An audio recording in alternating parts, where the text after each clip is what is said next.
To me, as an animator, I really feel like an actor. Even though we work with a pencil, we don't put ourselves in front of this screen.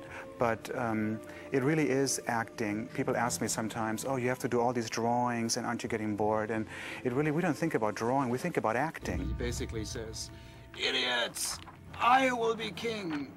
I'm trying to figure out who this character is and what he's going through emotionally at this point. And of course, I work for a director. We've got the voice, you know, Jeremy Irons does his part. But then I come in and I really put a performance on the screen. Precisely.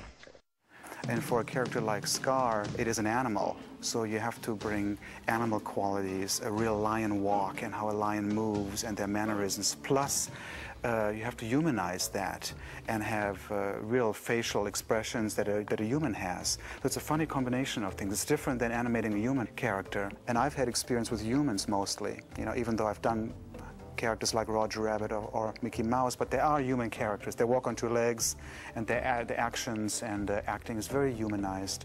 This was supposed to be different. These were real lions who walk with lion weight and have lion mannerisms, and yet you still are supposed to portray a humanized personality. And I remember thinking, oh my God, you don't have hands to work with. Hands are so important to express a character's emotions. They say so much, and you don't have that with these characters. So what do? Well, you concentrate much more on the overall body attitude. You know, is the character sad, or is it suspicious? And also the angle of the head, the face, you know, says something. I'm surrounded by idiots. To me, a villain always only works if he's also interesting. That's more tough.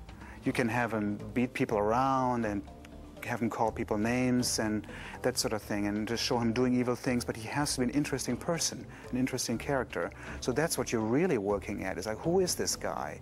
You know, how does he feel about himself and the other characters? What are his likes and dislikes? What he would have for breakfast? You're trying to come up with a very whole personality. You build mannerisms. You know, you really, it's much more beyond than what you see on the screen in the way we analyze the character. So I always thought that a villain should be very, very interesting. You're so weird. You have no idea.